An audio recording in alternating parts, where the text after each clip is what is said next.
Assalamualaikum warahmatullahi wabarakatuh.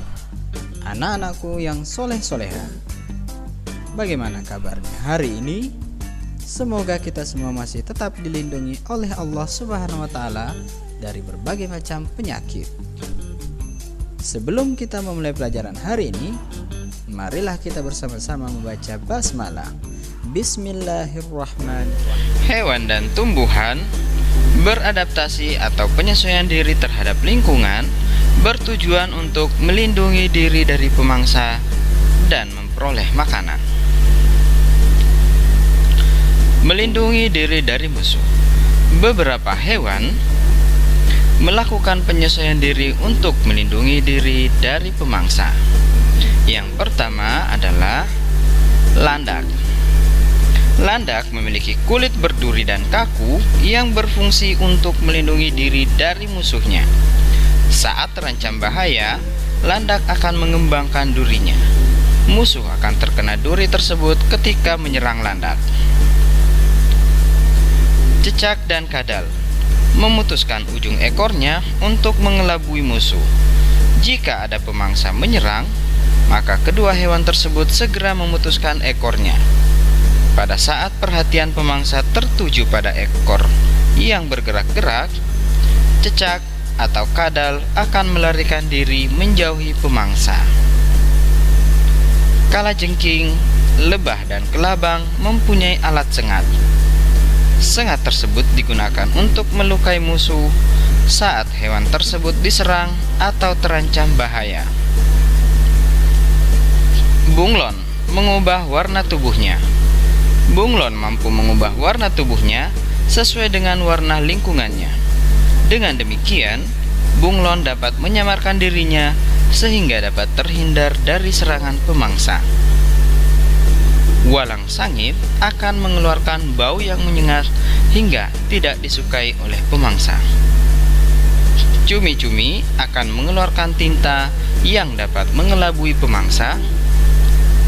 Terenggiling dan kaki seribu akan menggulung badannya.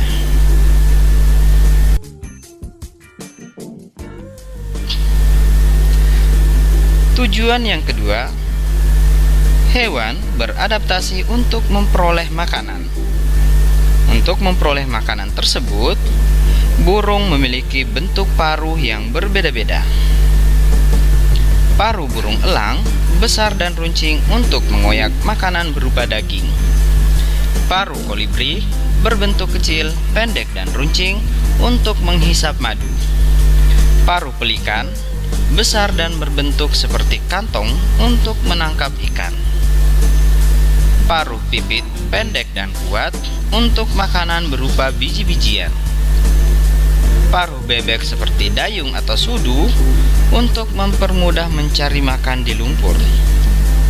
Dan paruh burung pelatuk kuat dan runcing untuk memahat kayu dan menangkap mangsa. Untuk memperoleh makanan, beberapa hewan juga memiliki bentuk kaki yang berbeda-beda. Kaki elang pendek dan bercakar tajam berfungsi untuk mencengkram mangsa. Kaki ayam panjang dan tegak untuk berjalan di darat dan mengais makanan di tanah. Burung pelatuk memiliki 2 jari menghadap ke depan dan 2 jari menghadap ke belakang untuk memanjat pohon. Kaki burung pipit memiliki jari-jari panjang terletak dalam bidang datar untuk hinggap pada ranting-ranting pohon. Dan kaki bebek memiliki selaput renang di antara jari kakinya untuk berjalan di lumpur dan berenang.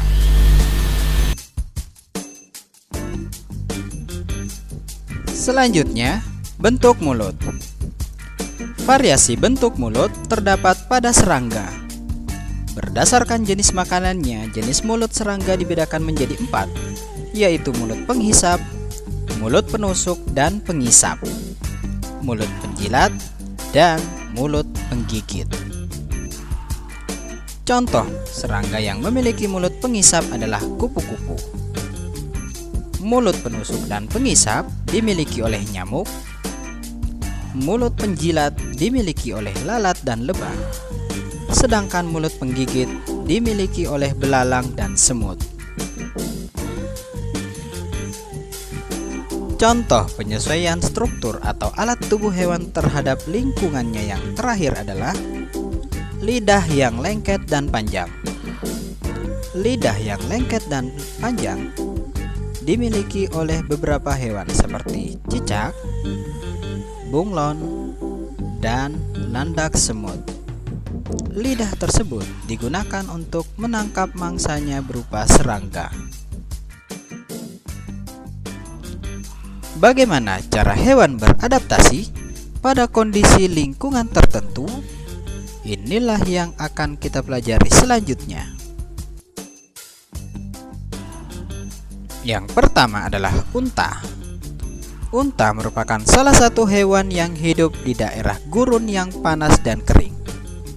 Untuk dapat bertahan hidup di daerah tersebut, unta melakukan beberapa penyesuaian seperti pada gambar berikut. Kaki panjang yang berfungsi untuk menjaga tubuh agar tetap dingin dari panasnya suhu pasir di gurun. Mulut dan gigi yang bisa mengunyah tanaman berduri. Lubang hidung yang dapat ditutup saat terjadi badai pasir. Bulu mata yang panjang melindungi mata dari pasir. Rambut di punggung melindungi dari sinar matahari. Punuk untuk menyimpan cadangan makanan. Kaki yang tidak mudah terperosot dalam pasir dan mampu bertahan pada suhu pasir yang panas.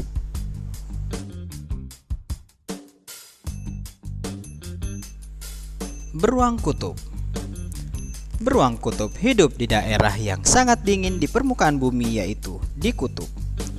Untuk dapat bertahan hidup di lingkungan tersebut, beruang kutub melakukan beberapa penyesuaian, yaitu rambut putih sebagai kamuflase agar tidak mudah terlihat oleh pemburu, dan lapisan lemak di bawah kulit untuk bertahan di suhu dingin.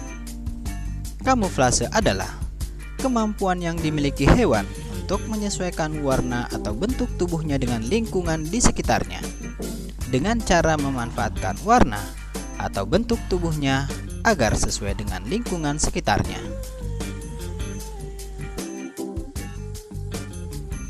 Kelelawar. Kelelawar memiliki kemampuan ekolokasi, yaitu kemampuan untuk mendeteksi mangsa, pemangsa, dan benda di sekitarnya menggunakan pantulan bunyi.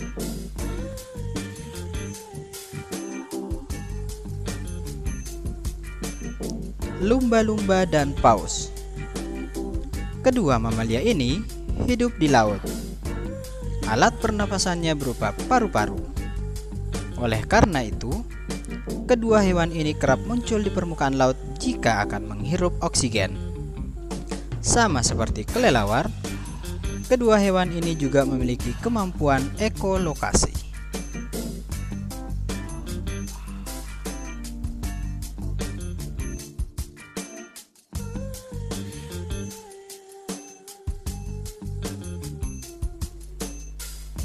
Penyesuaian tumbuhan terhadap kondisi lingkungan. Setiap jenis tumbuhan memiliki ciri-ciri yang berbeda-beda.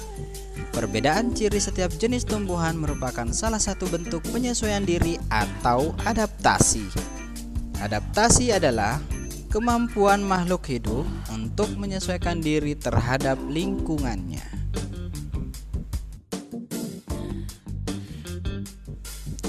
Berikut contoh adaptasi tumbuhan terhadap habitatnya atau tempat hidupnya. Yang pertama adalah adaptasi tumbuhan di lingkungan kering. Tumbuhan yang dapat hidup di lingkungan yang memiliki sedikit air disebut xerofit.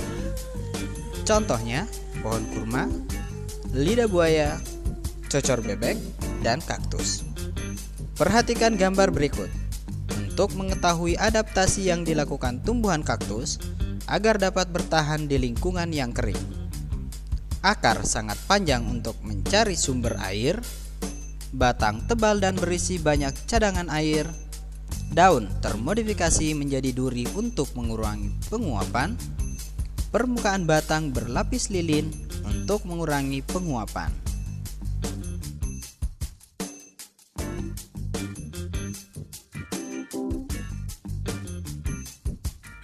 Selanjutnya, adaptasi tumbuhan di lingkungan berkadar garam tinggi atau halofit. Contoh, lingkungan dengan kadar garam tinggi yaitu laut, muara sungai, dan pantai. Contoh tumbuhan halofit yaitu bakau. Beberapa jenis tumbuhan bakau memiliki akar nafas yang tumbuh ke atas permukaan tanah untuk memperoleh oksigen. Ada juga tumbuhan bakau yang memiliki akar tunjang untuk menopang tumbuhan di tanah yang berlumpur dan menahan terjangan ombak. Daunnya kaku dan tebal dengan permukaan licin berfungsi untuk mengurangi penguapan dan menyimpan air.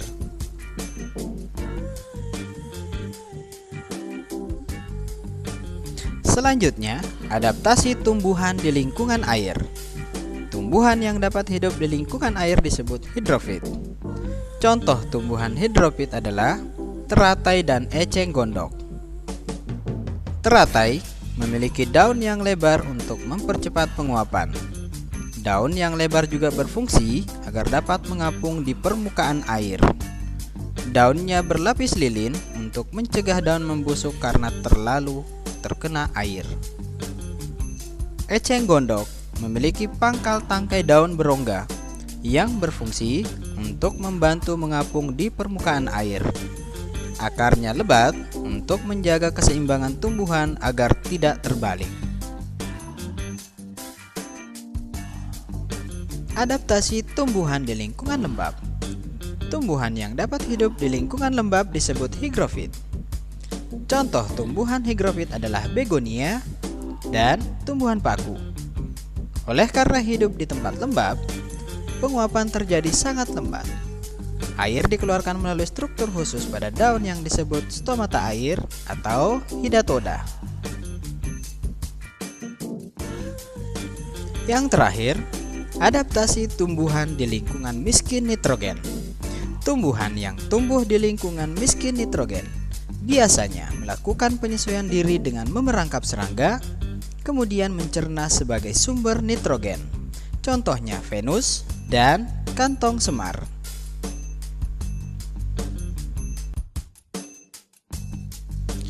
Nah, itulah beberapa contoh penyesuaian tumbuhan terhadap kondisi lingkungan. Selanjutnya, penyesuaian tumbuhan untuk berkembang biak.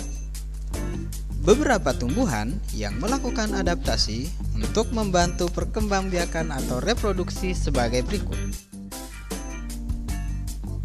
Bunga Rafflesia. Bunga Rafflesia mengeluarkan bau busuk untuk menarik perhatian serangga, biasanya lalat. Serangga yang hinggap dapat membantu penyerbukan. Tumbuhan seperti mawar, melati, dan anggrek memiliki mahkota bunga yang berwarna mencolok dan kelenjar nektar untuk menarik perhatian serangga yang membantu penyerbukan.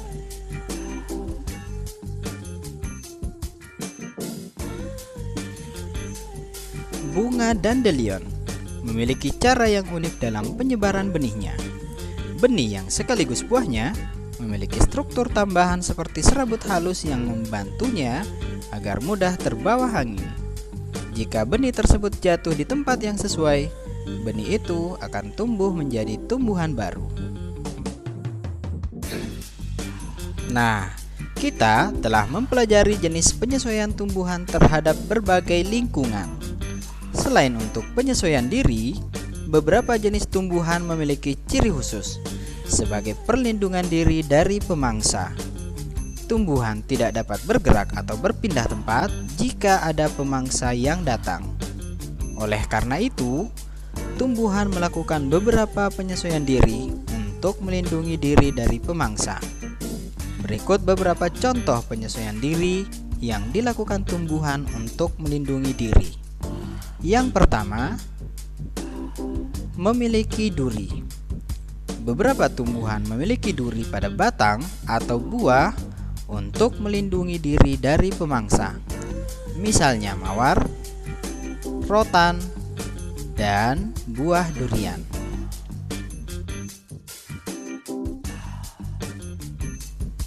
Yang kedua, memiliki rambut halus. Beberapa tumbuhan seperti bambu, jagung, terong, dan tebu memiliki rambut halus atau gelugut di permukaan batang maupun daunnya. Salah satu fungsi rambut halus tersebut adalah dapat menimbulkan rasa gatal bila disentuh oleh pemangsa.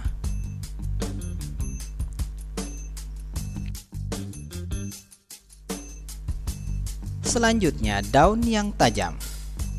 Nanas, lidah buaya, dan kaktus memiliki daun yang tajam dan berduri di bagian tepinya.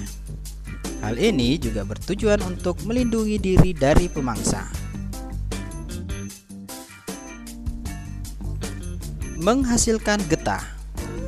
Tumbuhan seperti sawo, pepaya, karet mangga, patah tulang, dan nangka dapat menghasilkan getah jika tergores. Getah tersebut akan menempel pada tubuh hewan pemangsa sehingga hewan tersebut sulit bergerak. Pada beberapa tumbuhan, getahnya dapat menyebabkan perih pada kulit sehingga hewan-hewan tidak berani memakannya.